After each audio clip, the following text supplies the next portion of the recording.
Hi guys, I wanted to get a quick video up with a heavy spoiler review on Return to Silent Hill. The reason this is going to be spoiler heavy is I need to talk about the decisions made both in front of and behind the camera with this movie, as I'm still dumbfounded by the idiocy that unravelled before me today. Now I know from my tone you can tell that I'm not a fan of this movie, and it's not me just being some elitist Silent Hill 2 purist. I admit it's an important game to me, and I'm disappointed with this outcome, as I've been wanting to see an adaptation of Silent Hill 2 for the best part of 2 decades now. But just in general, trying to see it from an outsider's perspective as well, that may not know the story or may have never played the game, I tried to keep in mind what it would be like to just experience this as a standalone movie, and it fails on both fronts, as an adaptation and as a standalone film. And if I'm being honest, with what I'm going to get into with this, I don't even think it's for fans of the game. I don't think, from my point of view anyway, the fans were even taken into consideration with this film. That may seem a big statement to make, but I'm hoping with the breakdown and rant I'm about to give, you can see why I've come to that conclusion. The film opens with about 20 different sponsors, and I'm sure a couple even say finance or funding in the title, so we can tell that they were desperate to get a budget together for this and still barely made it by. And even with the help, it still looks like AI slop. We start on James Sunderland blaring rock music and speeding down the road in his open-top convertible Mustang. And I know that there must be some product placement on their end as well, as there's some real deliberate close-ups of the brand and name.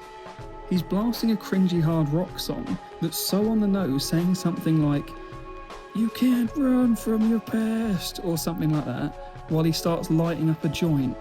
I don't know why they made him some super cool racer rock star come drug addict in this film.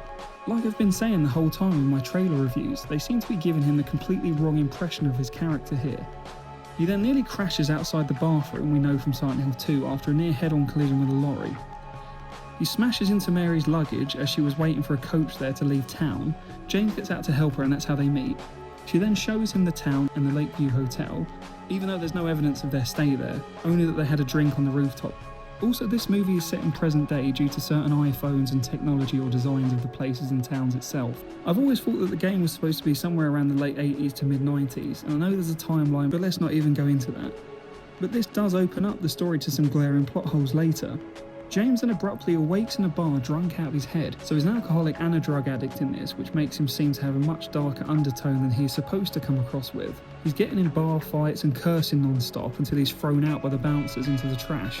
He gets a call from his doctor or some kind of therapist saying he has a therapy session tomorrow, so we can just tell immediately they're just trying to hammer home this thing like, "Oh, this guy's really edgy and damaged." He then walks home drunk, gets up to his apartment, which is some kind of makeshift art studio. Absolutely no reason whatsoever that he needs to be an artist in this film. His occupation is never really discussed. He's apparently supposed to be a store clerk or something in the game. It makes no difference that he's an artist in this. I don't know what that is even supposed to be about. But anyway, there's loads of paintings of Mary and everything everywhere, and he's fucking sitting there in his chair all looking depressed and that. And he drops a bottle of vodka on the floor, and it conveniently rolls next to a letter. The letter is a letter from Mary. He's not even got a mail slot in his door because it's an apartment, so there wouldn't be a letter there unless someone hand delivered it under the door, and it wouldn't be that far in the room if so.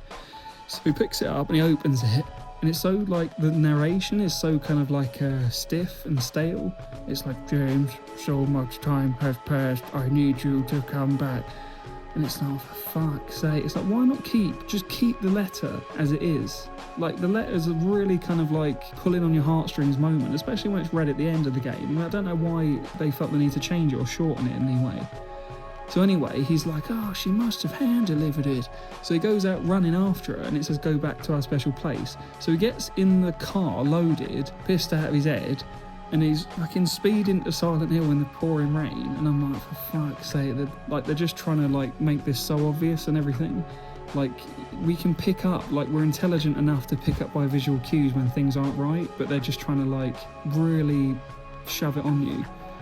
And one thing that gave me a bit of hope, and the first time I got chills in the film, is when he pulled up to that gated off, you know, the bit where the sign is and it says how far it is to Bram's and all that. And I was like, right, they're doing something right here, and it gave me a bit of chills. And I was like, that is spot on, that is almost identical. That's the only thing that's resembled Silent Hill 2 so far. So he pulls up, falls asleep in the rain in the car, wakes up, goes into the bathroom, looks at himself in the mirror, does the iconic shot. I mean, that looks pretty good. And the bathroom itself actually looks really, really kind of like the game. So that's quite good. But kind of all similarities seem to end there. he goes out, locks the car, it goes down on a little trail, walks through the forest. The forest, again, I'm kind of a bit on edge here. I'm like, all right, okay, this is kind of looking like it's going the right way. Then he immediately just walks in and sees Angela. All the dialogue in this, I mean, the script for Silent Hill 2, people have seemed to have adapted this thing recently where they think that the voice acting is really bad. I think it's some of the most realistic and kind of impactful and you know, best performed out there.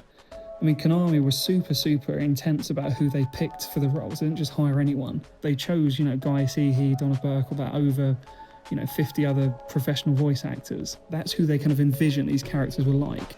And just the way the dialogue is in this game, I don't know who wrote it, but all the kind of dialogue is so kind of like how you wouldn't react or speak to someone in real life. So he sees Angela, and instead of going, oh, hi, or whatever, I'm kind of looking for something or someone, or, you know, what happened here, is this the right way?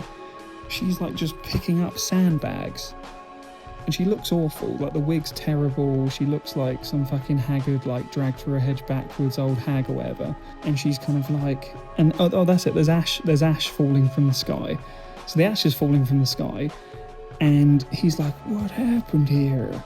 And she's like, the fire, it started and got out of control. And I'm like, oh, okay, like in the first film, because he set up in the film, even they got it wrong there, the lesser sacrifice, that, you know, the way that she was burnt and everything, started a coal mine fire underground, and that's why the town is abandoned, due to the toxic coal mine fire fumes. But in this, that's not even mentioned. He's completely retconned his own backstory, and now he's saying it was a random fire that got out of control, a forest fire. And it's like, oh, okay, maybe that's why the people left. Angela's on her own in the graveyard, shoving these kind of sandbags on her own up against this kind of, making like a makeshift dam.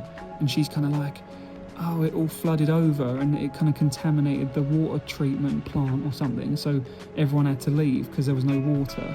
And it's almost like a quick throwaway line, and they don't really go into it any more than that. And it's kind of like, oh, okay, so the water's tainted or something? Could they not get someone in to repair that? Or like, is just everyone just leaves the entire town to ruin then because some water got contaminated? And he's just helping her. He's like lifting the sandbags and just chatting to her like, oh yeah, it's not good or whatever. And he's like, oh, I've got to go look for someone. And she's very like over the top with like, don't touch me and all that and everything.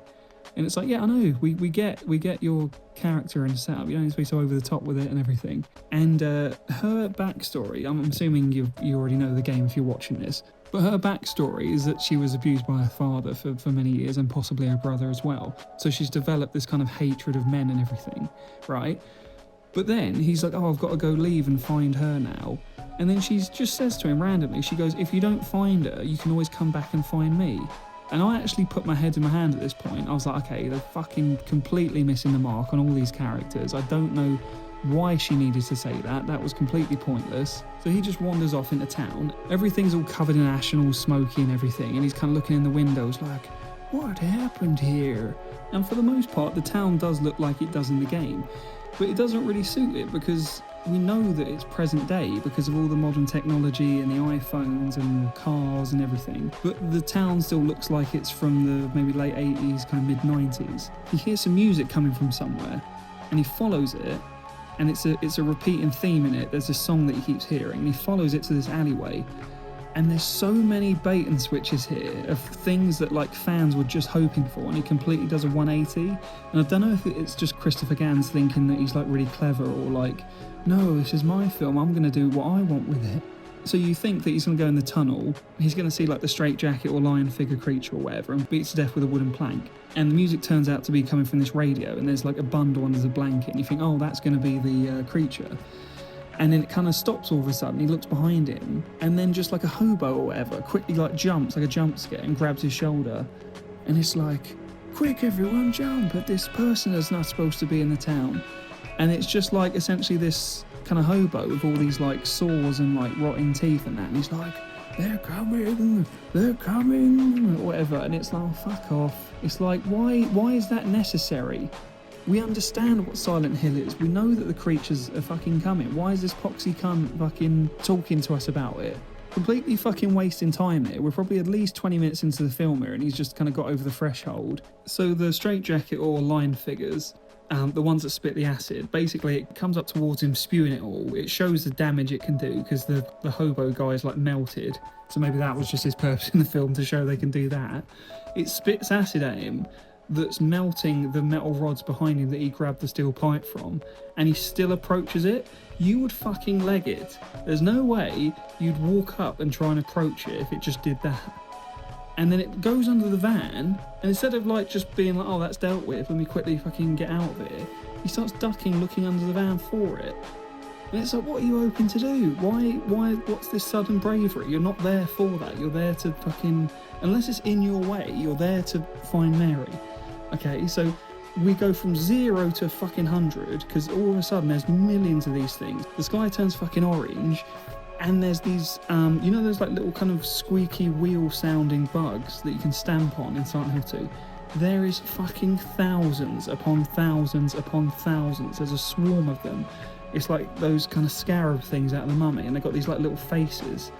And they're chasing him, but they're almost like in like a formation, like the whole floor is made out of them. And it's so unnecessarily over the top. It's like he's got to Silent Hill, he hasn't said or questioned anything. He's seen a homeless guy say, oh, they're coming, and then all of a sudden he's got things that spit an acid at him, he's got fucking millions of these bugs, the sky is fucking changed a completely different colour, the floor's like all rusted and fallen away, and he's not saying or reacting in any way really, apart from just facially, and he's just legging it. Just before, he does get a call from his therapist, and he's like, oh, I'm in Silent Hill. But he doesn't say anything about what's bad's happening, he just kind of says, oh, I'm in Silent Hill, and Mary's here and all that. And then his phone battery runs out, because at first I was thinking, right, if he's got a fucking mobile on him, why is he not calling the police or something, just in general, or calling someone he knows just to say, I need help, send someone, I'm here. And his therapist, right, she then phones someone, I don't know if it's the police or whatever, and she's like, a patient of mine is in trouble. And that's the end of it. There's no, I thought someone was going to come looking for him, that was going to get involved, but that's the end of it. He goes to the Woodside Apartments, blocks himself in, and it's an absolute fucking joke. It's something like out of The Last of Us. There's just like vines everywhere, everything's gone to shit, and it's kind of like, what time span has happened here? Because in the game, James kills Mary, then immediately goes to Silent Hill, and he assumes it's been 2 years, but it hasn't. In this, how much time has passed? Because they don't clarify it. I think they say it's just under a year later in the film, but we'll get to that. There's no way it will get that decrepit after 1 year of just people not living there. There would not be like trees growing inside buildings and stuff. So it looks a fucking joke anyway. It's so over the top. They probably wasted so much budget on all the set design when they didn't need to. If you look at the environments of Silent Hill 2, especially at the kind of first half of the game, they're fairly regular. They're not that outlandish. And here they're so over the top extreme just for shock effect. And there's all sorts of fucking jump scares. When he gets in the Woodside Apartments, there's a mental jump scare of like Laura with blood coming out of her eyes and mouth screaming, which is completely irrelevant and pointless. There was an interview I saw with Christoph Gans recently actually, and he was like, I'm not going for jump scares. He's like, that's very 2006, like the first film. People want more sophisticated horror now. And it's like, okay, well, why aren't you doing that then? You're saying you're actively not choosing to do jump scares, and then you're just going for shock, jump scare. I don't get what he's not even following his own advice. So right, he goes up, he finds a mannequin with tons of fucking CGI moths on it. I don't know why they couldn't just get real moths. There must be, like, for films that involve them, like Silence of the Lambs and things, you can get an expert that can bring a box of moths in for the day or something to get some shots. He finds a big torch, and there's a fucking weird kind of shrine to some bloke. There's like almost like a porcelain hollow head of this guy, and next to it there's an old man with his arms on the shoulder of Laura. Now Laura isn't involved in anything, but she can't even see the monsters or anything, because essentially she's good and pure, so she doesn't see the town the way James sees it, right? So they've got that wrong. They're kind of implying that she's evil. Then he finally comes across Eddie, who's just a fucking like tramp in this. He's just got black teeth and fucking long hair and beard. He just looks ridiculous. And he's like, hey, Jimmy boy. He keeps calling him Jimmy and Jimmy boy. They're not that familiar. And he's quite like he's kind of a bit like a stoner sounding, kind of just out of it. Like, oh, what? I didn't do anything and all that. In this film, he's like, You're not from here, are you? What do you do for work? What are you, a painter? And it's like, he kind of sounds a bit Irish. And it's like, who the fuck did this casting? It's ridiculous. James's narration doesn't sound right. The guy who plays him is English and he can't do an American accent. It just sounds awful. Eddie sounds like he's got an Irish accent coming through, even though he's not Irish. The guy's British. And there's no resolution or payoff to any of these side characters being in the story. In the game, they're drawn there because they've done like evil deeds, or they've got darkness in their heart, or there's something that they need to face within their past. Like Eddie has been killing people and not admitting to it, and he shot the dog and the guy involved with football, whether it's a football coach or whatever, that he admits towards the end of the game, and he ran to Silent Hill. Angela killed her father from years of abuse and possibly her brother, and she fled here, and that's why she's like, I'm looking for my mama, or whatever. And doesn't even fucking mention that, to be honest, actually. Now to think about it, when he meets her in the fucking graveyard, she's carrying sandbags about. She doesn't say why she's there. If she's looking for anyone, you know, why she's building a dam. I mean, if the city asked her to do that, it's abandoned. Why is she doing that? It's completely irrelevant. And it's supposed to be like a nod to us that there's something not quite right with her, that she's looking for her mum in a graveyard, right? In this, the whole mum thing's out the window, and that she killed her father. That's not brought up at all. So it's completely irrelevant that she's first met in a graveyard. Completely pointless. So throw that away, that's shit. Right, so he's in the Woodside apartment, meets Eddie. Eddie's like, oh, what? And no, they hear a baby cry, right? And then they find Laura hiding in this little like cubby hole thing. And they're like, come on, Laura, you can get through these bars, I'll help you. And Eddie's like, no, quick, we gotta go. Something's coming. He's like, forget the girl, don't do any, forget her and all that. And then Pyramid Head shows up, right? He appears once in the film for all of about 2 minutes, right? Fucking awful, fucking waste of it. He turns up, Laura like hides back in her hole. And sweaty James to Eddie's like, what are you doing, you asshole, or something. And Eddie kicks James in the stomach, knocks him down, then fucking punches him, and he's like, what did you call me, Jimmy? And it's like, that's fucking completely out of his character. What's going on? Why are they fucking fighting at this point? And it's like, what, has he got no character arc? Is he just starting insane and that's going to be the end of his character? Guess what? Eddie never fucking shows up again. He's got no character arc, no point of being in Silent Hill, no backstory, and fuck all else to do in the film. So that's the end of him. He just fucking runs off, right? Pyramid Head shows up, and the sirens are going off and all that, and James is holding his head like, ah, like it's fucking arsehole or something. And Pyramid Head is shouting. He has a male voice, and he's grunting, and he's going, "Rrr, rrr," and he's like trying to push through the fucking bars. He doesn't fucking talk. What the fuck's going on? And then there's like a shot where there's like a hole in the fucking mask, and you see like a human eye in there. It's not a fucking mask. It's his fucking head. What the fuck's going on with this fucking film and the research put into it? All the fucking like promotional marketing was going, oh, we're treating it with respect and it's very close to the... No, it fucking isn't, you fucking bunch of no good cunts, right? I don't mean to get like this, but I'm fucking sick and tired of it. This is the worst thing I've probably fucking seen in years. I wanted to walk out multiple times, right? And I just had my head in my hands most of the fucking film and just shaking my head just in disapproval because I just couldn't believe what I was seeing, right? But I wanted to sit it out just so I could make this fucking video and put it online because I want this to be a time capsule. I want it to fucking bomb. I want everyone to fucking boycott it, and no one gets to make a fucking anything to do with Silent Hill after this because it's done. It's ridiculous. It's had its fucking time. Leave it be, right? So Eddie's run off, so he's pointless. Angela's building a fucking dam for some reason. Laura's disappeared off. She's got a little baby doll thing that's like human, but like a deformed baby, like a razorhead baby or something, and it cries. Pointless. Why has she got that? Makes no fucking difference. She never explains what it is or the relevance of it. So again, fucking pointless waste of anything. He runs away, gets himself in the fucking blue velvet fucking, slatted door closet, right? This is usually the point, like he would have found the pistol by now in the shopping cart and he shoots at him and he fucking goes away and all that. he opens a door and they're just staring at each other face to face. And there's like a big amount of time where they're just staring at each other. And it's kind of like, what the fuck's going on? Like, what's his purpose here? Is it like he's supposed to look like a threat until you finally realise what he is towards the end of the game?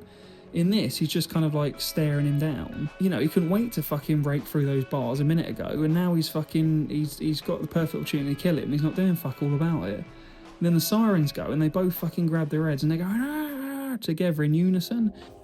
And it's like a really kind of obvious, like, if you didn't know, this means that James and Pyramid Head are connected in some way. And it's like, why are you telling us at this stage in the film? Why can't I just notice that reveal later when he has that confrontation with it? They really underestimate our intelligence as an audience. They just think that everything has to be explained out. James is constantly talking to himself or having kind of inner monologues. Like, when he wakes up in that bar, I'm sure when he's like walking down the street back to his apartment, or when he's walking through town, there's like bits of narration where it's like, they say I've got to let her go, but how can I?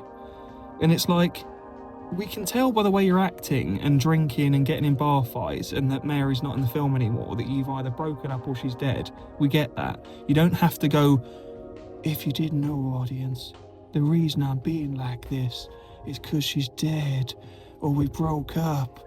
It's like, for fuck's sake, just fucking get on with it. For fuck's sake. And then he just passes out, Pyramid's disappeared, and then all of a sudden, right, he doesn't even go and explore the apartment anymore and find Angela in the room with the mirror.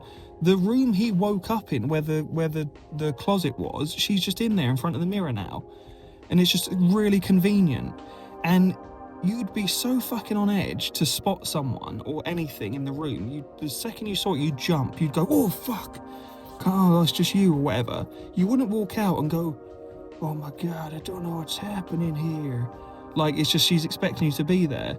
They have that like little monologue where she's like, this place is bad. You don't know what hell you've got to face. And he's like, what are you talking about? And then she pulls a knife on him and she's like, don't touch me. And then it's like, we can get from what you're saying and how you're acting and the way you're dressed and that something's happened to you and you've got some form of trauma, right? But then they, again, have to make it so obvious to the audience. And she goes, no one will ever touch me again. And it's like, yes, we fucking get it. Stop fucking treating us like imbeciles. And then he kind of wanders off, just leaves her again. Her interest in him suddenly dwindled. She doesn't want him to come back for any more. That's kind of gone out the window. That was a pointless fucking thread, wasn't it?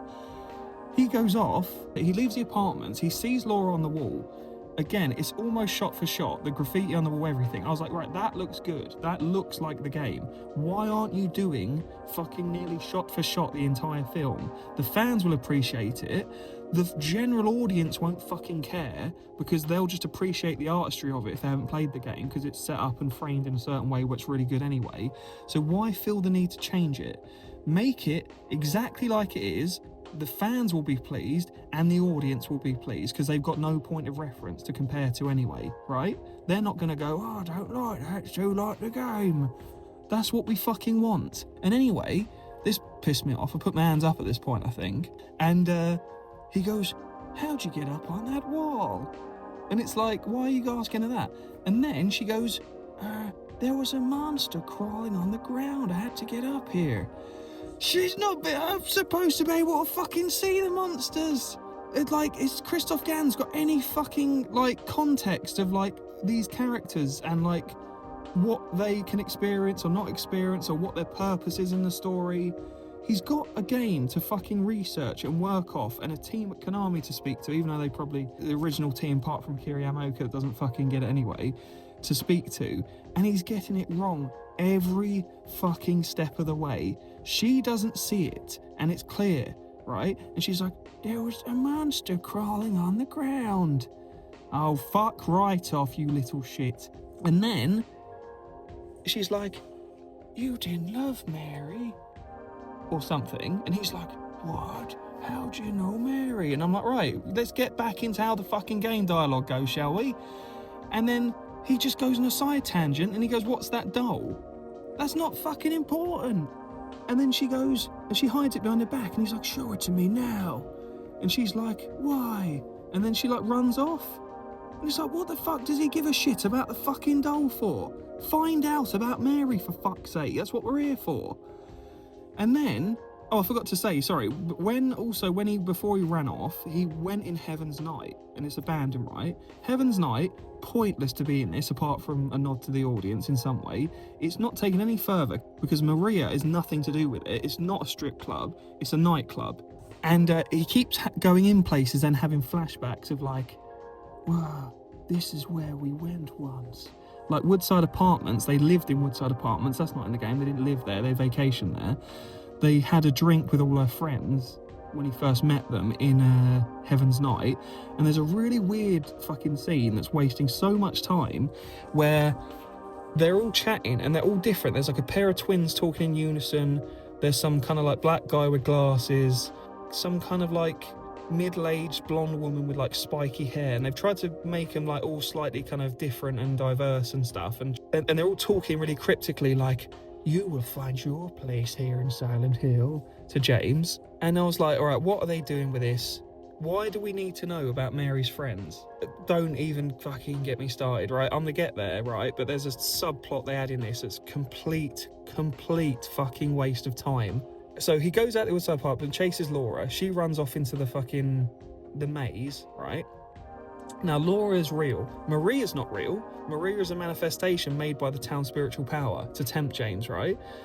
But he finds Maria in the maze. But before that, he's chasing her through the maze, right? There's a random maze, and in Rosewater Park. And he's like, get back here.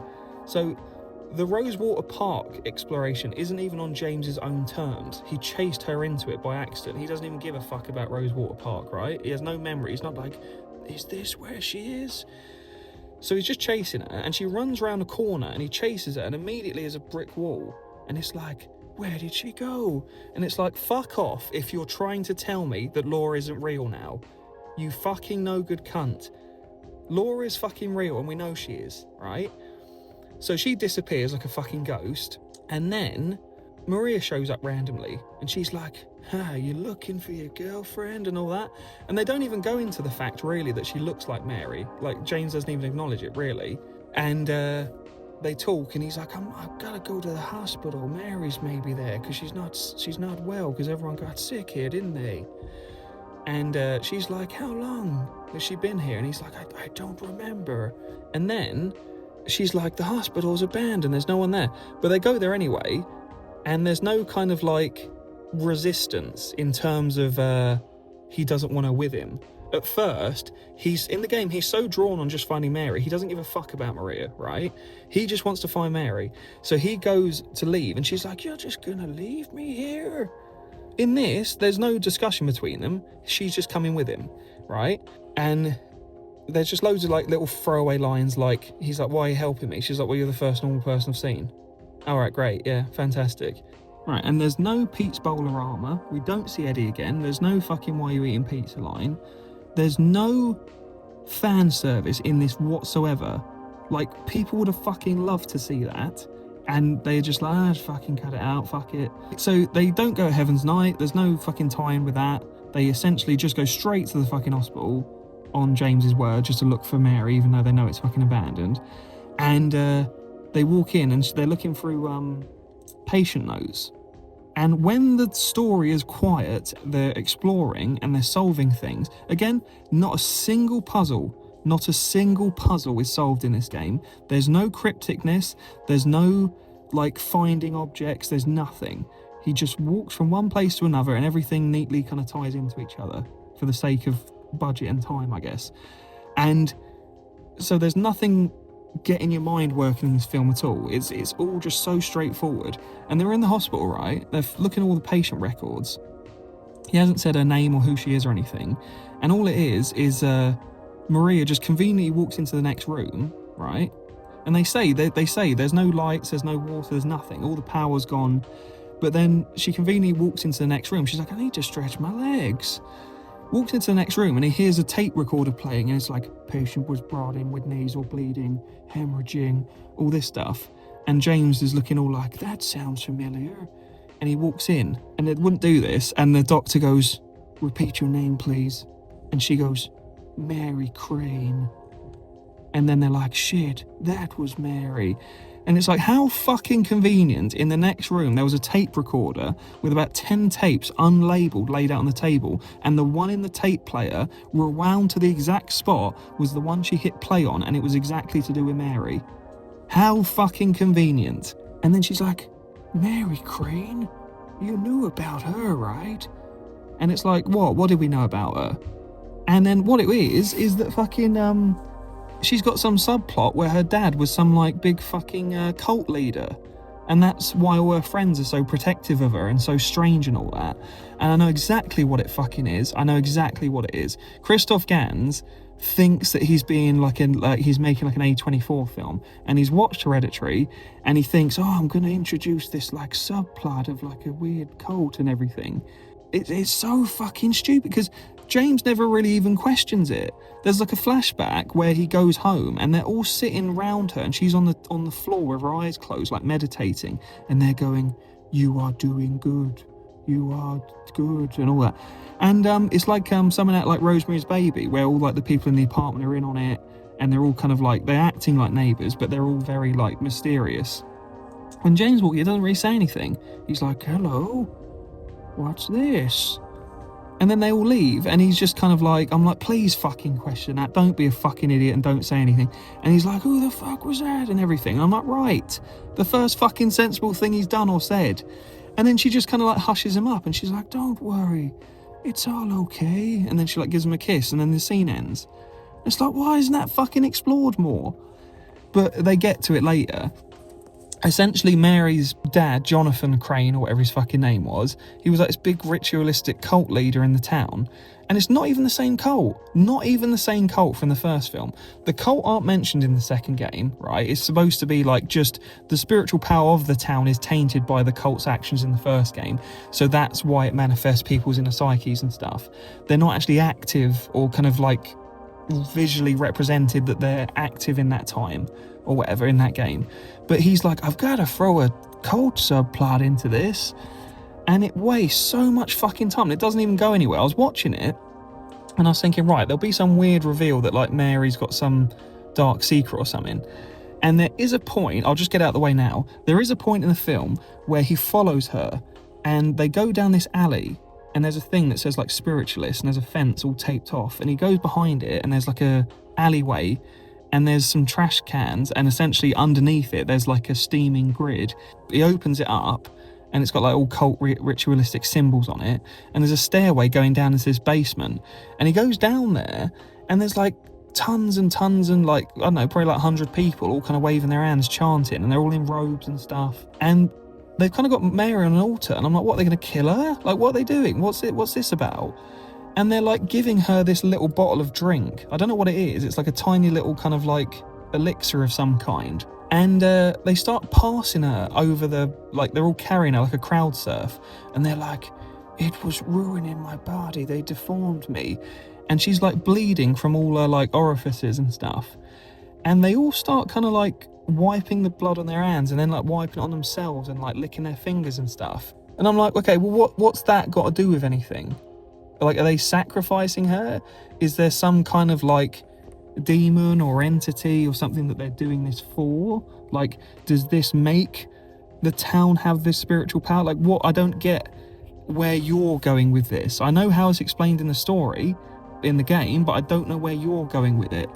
And it's never really explained. It's just that they do this cult ritual, and he confronts her about it in the apartment, and he's like, right, we're leaving now. Those people are freaks. And she's like, they're my family.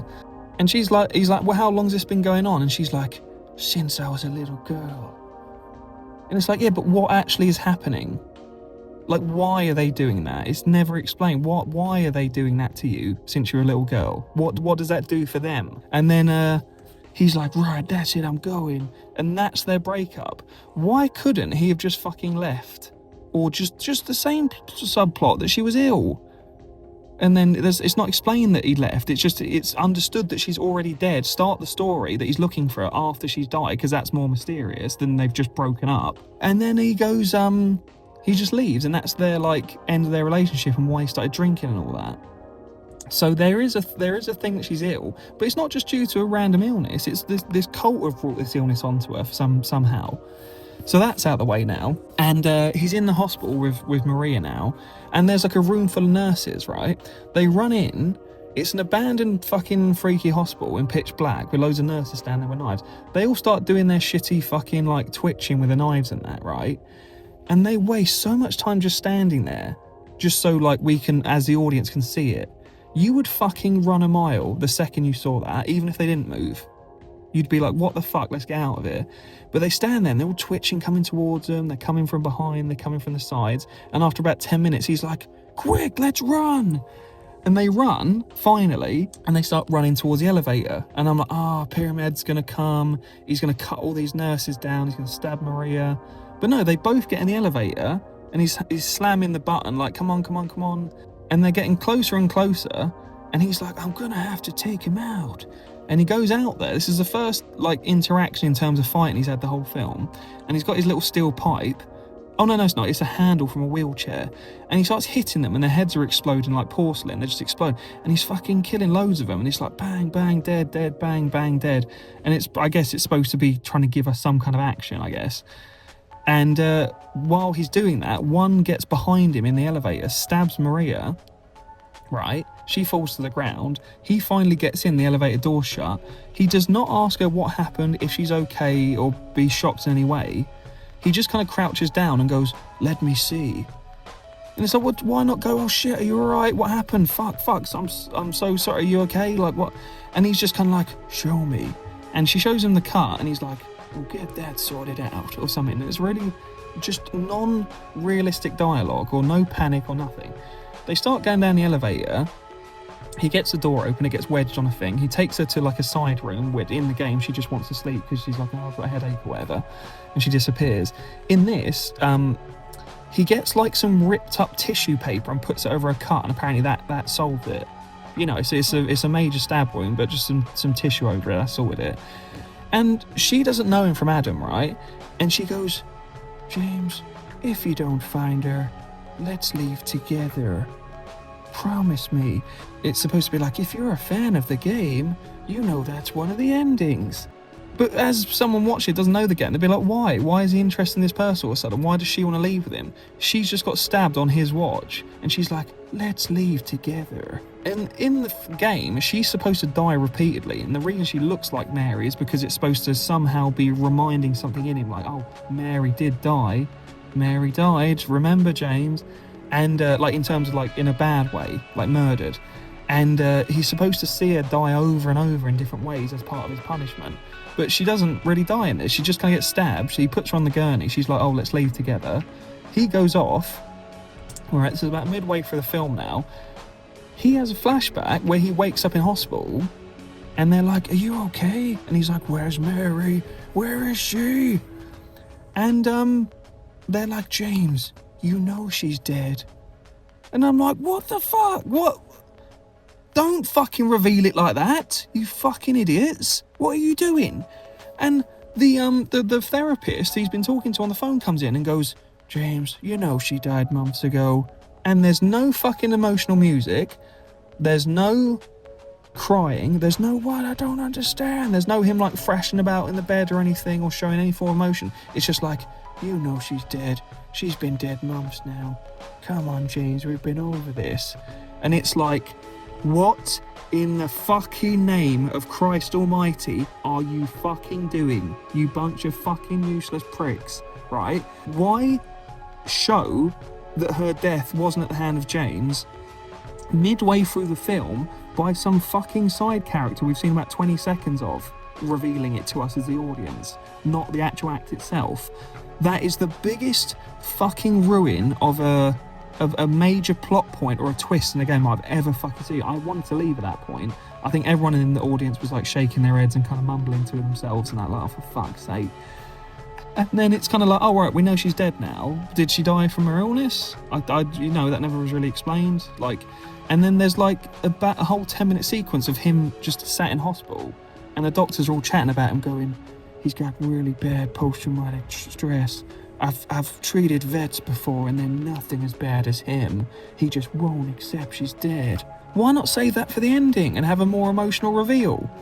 It's just like a cold, sterile kind of hospital room and 2 doctors we've never seen before chatting about it.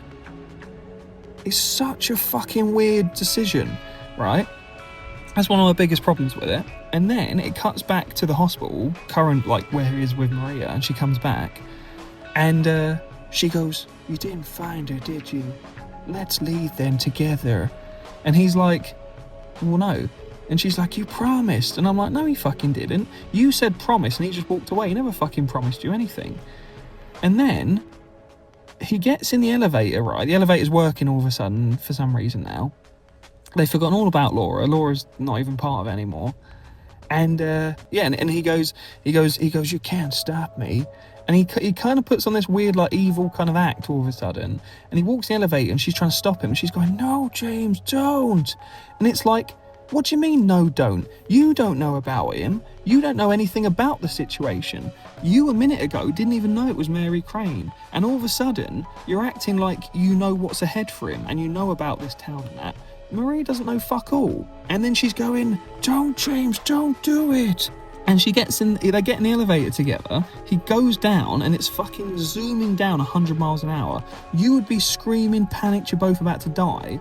And the camera starts slowly spinning between the two. And it's his face, then her face, then his face, then her face.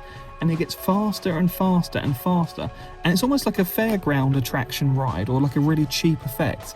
And it's like, what the fuck are you trying to get at? Are you trying to say that, like, we're spiraling, it's like in his mind and all that? Oh, fucking well done, bravo, clap, clap. And they finally get to the bottom with a thud. Would have fucking shattered your legs, would have died, everything. But they just hit the floor, perfectly non-fazed by it. She was trying to have a conversation with him the whole way down in the falling lift. They get out, and there's loads of James's paintings on the walls of Mary in different states. So one where she's bleeding from the eyes, one when she's well, one when she's bleeding from the nose.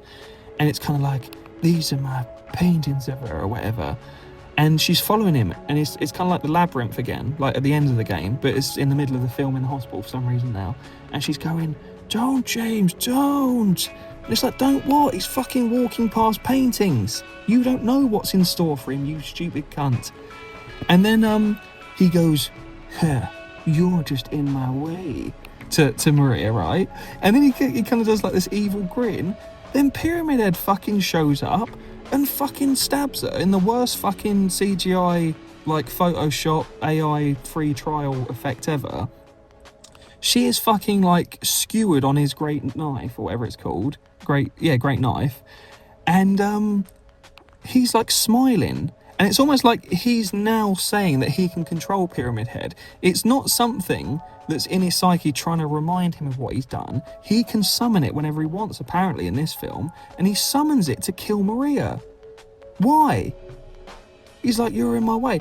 Why not just leave her then? Why are you causing this weird, like, creature that you all of a sudden can control now to murder her?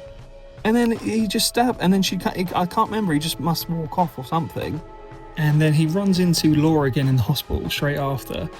And again, he doesn't jump at anything. Like, you'd think you'd be fucking well on edge if you saw someone standing there or someone spoke behind you all of a sudden. But she'll just say something like, "I knew you'd make it," or something. And he'll just slowly turn and be like, "Where's Mary?" And it's like, you wouldn't talk like that. You'd be like, "Get here now, for fuck's sake, and tell me what the fuck's going on," or you chase her or whatever, right? And it's all just cryptic. Laura has no point in this to be cryptic. She's supposed to just be a real little girl, and that's the end of it. And for some reason, because, like, there was that picture of her with Mary's dad in the cult, they're like, "She's like the gatekeeper now. She knows all." And it's fucking ridiculous. She has no kind of authority whatsoever. She's a little kid with a teddy, right? But yet she's like, "Do you remember now, James?" And he, like, holds his head and that, like, "Arr!" And it's like, so has she got some kind of power then? Because it's not explored. It's just, for some reason, she just knows all about him. When in the game, she doesn't. In the game, she met Mary in hospital, they became friends, and then she learned bits about James through it. But for some reason in this, it's like she's this all-knowing kind of, like, being, like, "You should know about this town. I know everything." And it's like, oh, fuck off. yeah, Maria's been killed now and everything, so she's out of the way. He doesn't give a fuck about that. He's not even bothered in the slightest. He caused it. In the game, he's actually quite upset at her passing because it reminds him of Mary dying. But in this, he's like, I got that bitch killed. And now he runs in the room. Laura runs out and quickly slams the door behind him. And I was like, right, another chance to give us a classic line. Is she going to call him a fart face? No, he just bangs on the door a few times and goes, open the door, and she doesn't. Then I was like, oh right, they're going to do the flesh lips. They're going to do the flesh lips boss fight. And I was like, well, he hasn't got a gun, has he? So how's he going to do it? And then he's looking around the room, and then all of a sudden there's a hospital bed upside down on the ceiling that kind of like scrapes along the ceiling towards him really fast. And at first I was like, oh right, I wonder if it's going to like drop down and look like the creature in that. And I was like, hold on, what's going on? And then all these kind of like bed sheets start kind of flowing off of the bed, and it's quite artistic actually. It's almost like a slow moving kind of like waves, and it's getting bigger and bigger, and it takes the whole ceiling up, and it kind of looks like the thing in Nope, the creature in the sky in Nope. Kind of looks like that. It opens up, and I was like, oh, the creature's going to drop down, and there's a fucking ridiculous, absolutely fucking like shittest fanfic fucking student movie budget. I don't know, it's the makeup. It's just like a withered, like mummy looking thing. And he's like, Mary? And it's like, why would you recognise that as Mary? It's like a fucking rotten corpse. And it puts its arms down, but for some reason it has 4 arms. And they're not real arms, they're like CGI prosthetic things with like needles for fingers. And the 4 arms come down. I'm like, is the 4 arms symbolic for something? Is it like she's a moth? I don't fucking get what they're getting at with this. The moths are a returning thing a lot in this. I don't know why they focus so heavily on it. I know it's supposed to, in like the game, it's supposed to represent like death and rebirth. Like Marie is like the reincarnation of Mary or something. So she's like the butterfly, Mary was the ugly moth. There's a lot of like parallels like that in the game. But in this, there's no distinction. It's just moths are everywhere, and it's like a reminder to him of something. So it's like, is that you, Mary? And she brings the arms down, and all of a sudden she like shoves an arm down his throat, and his eyes roll back in his head, and it kind of makes him remember something. Oh no, that's it. I think that's what triggers the memory of how she died. And then he goes back into Maria and all that. I must have got it out of order, sorry. I think from that point he passes out of something for some reason. Maybe the siren goes off again. And he awakens, and he's kind of washed up on the shore of Lakeview Hotel. But he didn't take the boat over there like in the game, just like after he fights Eddie. So there's no Eddie boss fight, there's no Eddie resolution, there's nothing. Laura's somehow there already and everything. And he goes in, and the whole building's already on fire. The way it's supposed to work is that his delusion shows the town in a normal state when it's not. Angela burnt down the hotel in the game, right? And he sees it for what it is after he learns the truth after watching the videotape. And then he sees it as a burnt down wreck. Whereas this, he's already seen it on fire before there's any resolution. So he walks in the burning hotel, right? For no reason, because apparently we've just been told that she died. So that must have been him remembering, or Mary reminding him somehow. So he knows that she's fucking dead. So what's the point in continuing this journey? But he goes in the burning building for no fucking apparent reason. He knows she's gone. And he's walking through all these like flame corridors and stuff. And I was like, well, what's going to be the reveal then? How's it going to end in the hotel? Because the point of it is that he finds the videotape and finds out what he did. But in this, there's none of that. There's even a fucking... talking about videotapes, there's even a fucking tease of it when he's in the Woodside Apartments where he sees a box of videotapes and a TV, and it makes his head go all funny, and it reminds him the day he saw the cult and what they were doing with Mary. It's almost like they're going, we know the videotape's important, but fuck that. Here's a fucking tease of a box of videotapes, but we're not going to end the film like that. We're doing it fucking our way. Some stupid therapist is going to fucking tell him like some cunt. So he's in the burning building, right? And there's some fucking stupid, like, early 2000s kind of like new metal music video effect going on. Laura's like crawling on the floor between the chairs, but it's like sped up and it looks really cartoony. And I was going, oh, for fuck's sake. And she's like laughing. She's going, ha ha, and like running between the chairs. And it's like, why is she doing any of this? And then she crawls over the top of the chair in some weird like AI CG thing, like doing a weird movement. And then she goes, do you remember now, James? And it's like, yeah, we know he did because we got told that. And it's like, what's Mary's full name? And it's like, yeah, we know her name. It's fucking Mary Crane for some reason in this, rather than Mary Sunderland. I don't know why they're not married. And it's like, what's her full name? Like it's a big reveal. And there's a shot of him in the fucking graveyard walking with flowers. So he's aware that she's dead because he took her flowers and all that. And then it shows up on the gravestone. No fucking information. There's no dates, there's nothing. It just says her name in capital letters. No gravestone is like that. And it slowly pulls up and it goes, Mary, Angela, Laura, Crane. And it's supposed to be this like big epic moment. And he's kind of like in the chair holding his head like, oh my God. And it's like, so what are you fucking saying then? Are you saying that you imagined Laura and Angela just because they were in Mary's name? Weren't they real people? Why is he seeing Angela, and why has she got this kind of baggage then if she's not a real person? What's her like payoff from being a fucking hallucination? Because I'm telling you, she's not. Eddie is fucking real, Angela is real, and Laura is real. Maria is not fucking real. But in this, for some reason, they say Maria's real, Laura and Angela aren't. What about fucking Eddie? Was Eddie in her name? Oh, Mary, Eddie, Laura, fucking Angela, Poxy, cunt, fucking Crane. And they thought they were like being really clever with that. It's like, what does that mean then? It's the fucking stupidest shit. I don't fucking get the point of it. It doesn't go anywhere after that. So is Laura an imagining of him then? Just because of her name? She's supposed to be a real fucking person that had ties with Mary. And if she's a fucking hallucination, why is there a picture of her with a fucking cult leader in that? It doesn't make any fucking sense.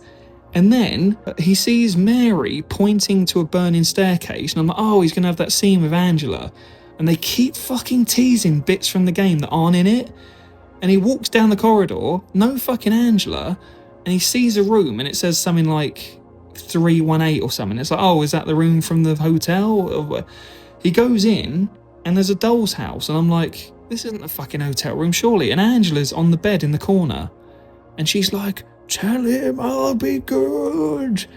And I'm like, are we at least getting an abstract daddy boss fight? Because that'll be cool. But again, he has no fucking weapon, so how's he gonna fucking tackle that? And then she's on the bed and it's quite cool. The mattress is like alive, it's got hands and it's kind of like holding her. And he puts his hand out like, come on, I'll save you. And then she kind of gets sucked down into the mattress like how Johnny Depp's character dies in Nightmare on Elm Street, when he kind of like gets pulled down into like the bed like it's a bottomless pit.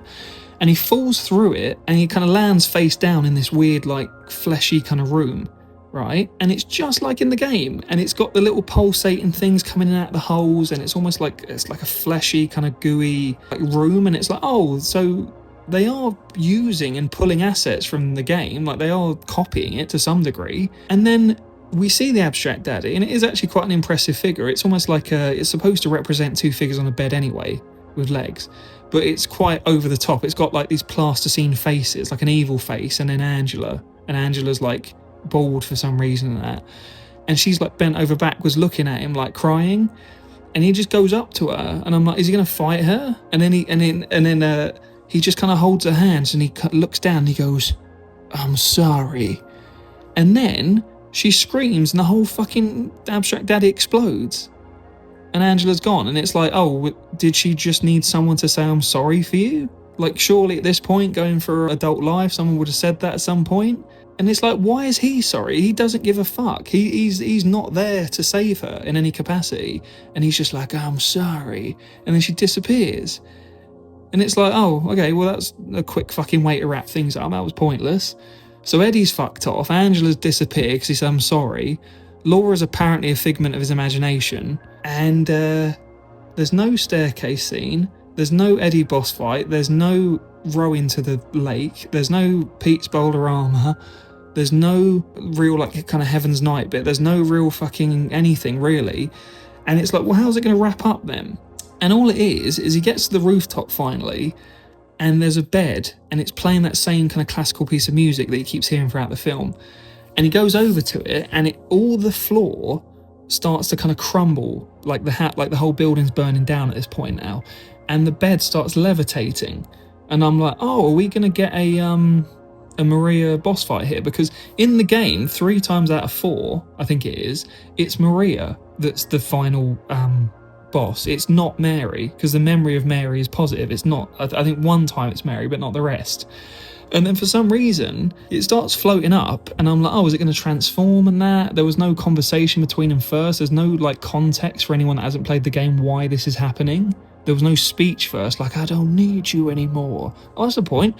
There's no 2 Pyramid Head boss fights. There's no fucking resolution to the Pyramid Head. Somehow he's in control of it, and that's it. That's the last we hear of it. So he doesn't get rid of his guilt after that. He goes up, the bed's floating, the floor crumbles away. James goes to fucking drop, right?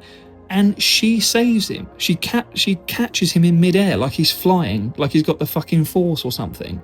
And he starts floating up in the air to meet her. And the bed sheets unravel, and it's supposed to represent like a moth again or a butterfly. And the bed sheets are like the wings, and that fucking mummified, weird, shitty looking makeup thing that's supposed to be Mary is kind of reaching out to him again. And she's like putting her 4 arms on his face, and he's kind of like, I shouldn't have never left you. I shouldn't have ever let you go. And then there's like, it's cutting back and forth between them hugging and kissing back when they were happy and now. And it's kind of like, that was her saying that she forgave me. And it's like, well, why couldn't we have got an actual thing where you saw the memory of Laura and it was actually a sweet moment and she was talking to you and saying, I forgive you for what you've done, then show it, right?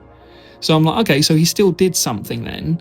He still must have killed her then, if this is how it's going. And then I was like, wonder how they're going to do it. And it cuts to a flashback and he's like all drunk with a beard. He looks like fucking Jim Morrison or something. And he kind of walks in, and there's like a really posh hotel room, and she's sitting by the window, and she doesn't even look that ill. All it is her hair's a bit ruffled, and she's got bags under her eyes. And he's like, let's get you laid down. And he takes her to the bed, and she's laying there, and she's like, I want the pain to end. And it's like, why wasn't this the reveal of how he did it? It would be so much more impactful than some poxy fucking therapist telling us halfway through the film. So everyone's a bit confused, and then he's like, no, I can't. And she's like, you must. And then instead of a pillow, again, why not use a pillow? That's a classic fucking thing. She just gets a rag that she had in her hand that she was dabbing her bloody nose with and gets him to suffocate her with a rag in his hand. And I don't know if it's intentional, but the way both of their hands meet, they kind of make a pyramid over her face, the angle of it. So I don't know if that's like them trying to be clever or whatever, but I noticed that for a brief second. So he kills her, and then he's crying, he's going, I can't, and all that, and he's crying, he's sobbing his heart out and everything. It's supposed to be like a big emotional moment. But she asked him to do it, taking away all the fucking guilt he must have. Because although he did it knowing that's what she wanted, right? So he shouldn't feel guilty any way through this film. So Silent Hill shouldn't affect him in any way, right? The point of the game is that he kills her due to his own selfish kind of acts, right? And she didn't want that. So he feels bad the whole time and he's had to fabricate it. That's why he fabricates the whole thing, because he can't live with it. Whereas this time, she said, please kill me. He's granted her wishes, and then he's still gone down this whole guilt trip where he's made a whole thing up. And it's like, you have changed the fucking entire story on that one decision. You have changed fucking the core of it. It shouldn't work with what you've done, and it fucking doesn't, right? So that's what we were building to this whole fucking time. So then all of a sudden he's got her body, all of a sudden. I don't know why. She must have been buried for months. We were told little under a year ago by the therapist Mary died, but all of a sudden her body's all preserved and in a blanket waiting for him. The reason, if anyone believes that her body's in the car when he does the in water ending, he means they're together in death in terms of he kills himself so they could be together in death, not they're together in the car. But he has her body all of a sudden. He kind of carries out the hotel. His car's there. His car wasn't at the fucking hotel. His car was at the very fucking start of the blockade, the other side of town, but magically the Mustang's there. And oh, trust me, all the product placement, we get all the fucking signs up close and everything. Puts a body in the car and he's like, we can be together now, or something fucking stupid. And then you just hear the car speeding towards the pier, and there's conveniently a pier right outside the Lakeview Hotel. Drives into the fucking water, and it's like, all right, fucking bravo, well done, let's all fucking go home.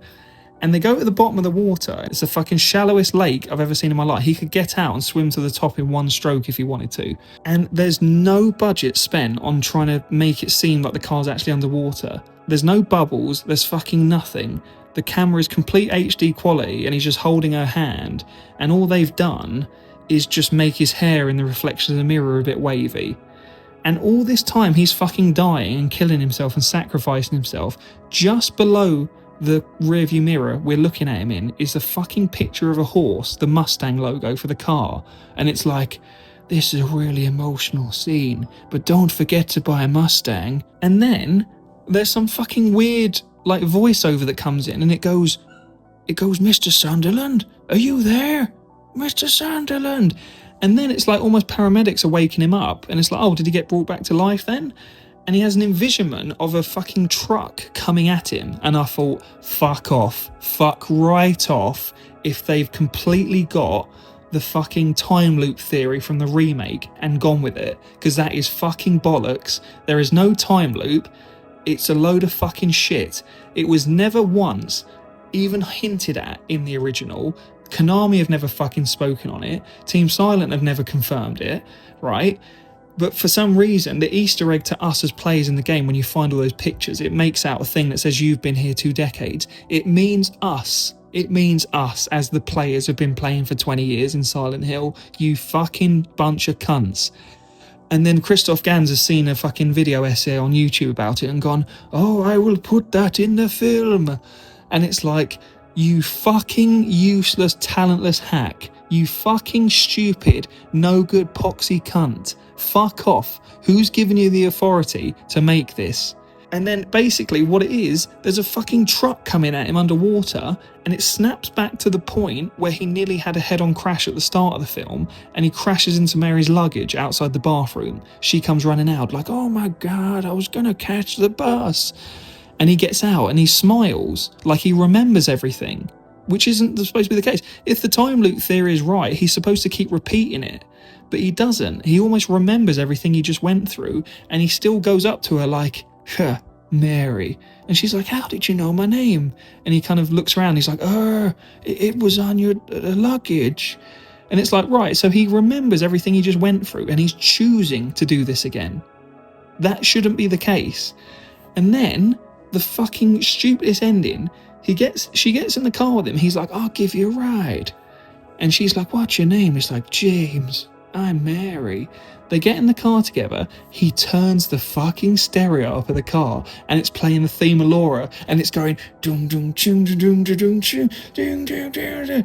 And then he fucking wheel spins. He fucking wheel spins off and skids all over the road with her like they've gone off into the fucking sunset together and it's all happy ending. We know the fucking cycle and how it's going to end up, so why are you trying to make it all positive? And the fucking theme of Laura playing. You would not have some stupid poxy cunt smash into your luggage, make you miss your bus, and then get in the car with him, speeding off, skidding over the road. You would be like, get me out the fucking car now, I do not trust you. And then the credits roll. And I could breathe a fucking sigh of relief. I ran out of that fucking theatre so quickly and I just couldn't stop thinking about it the whole way home. And I was like, right, I need to make a video on this. I need to talk about fucking everything. All the fucking stupid decisions, the weird changes that aren't necessary. Now, I'm pretty sure this is unanimous that everyone fucking hates this film. There are going to be like people that are defending it and going, no, it was good and all that. Fair enough. If you liked it, then good on you, because no one else fucking did. But the thing is, feeding things like this, saying they're positive, making them do well, only breeds more shit under that same title. And it fucking infuriates me, because people will see this film that haven't played the game and think that is what the story is, or that's how the game plays, and it's fucking not. Silent Hill 2 is a fucking masterpiece, and it's a work of art, and this is an absolute fucking travesty, and they do not deserve to be even mentioned in the same breath. Right? The only reason I haven't made a fucking proper in-depth video with loads of editing and bleeping the swears and everything on this is because I just want to get the venom out and get it out there. I don't give a fuck if it gets monetized. I don't give a shit if anyone watches this. I just want to put the warning out there. Do not fucking waste your time or money on this film, because it is absolutely fucking soul destroying. Christophe is a real gamer. He has been immersed in this world. That's why the first film was so well received by the fans of Silent Hill, because they felt that I was one of them, and it was so important for me to respect the original creation, you know. That was the base, the start of everything. Everything starts from this respect. You liar!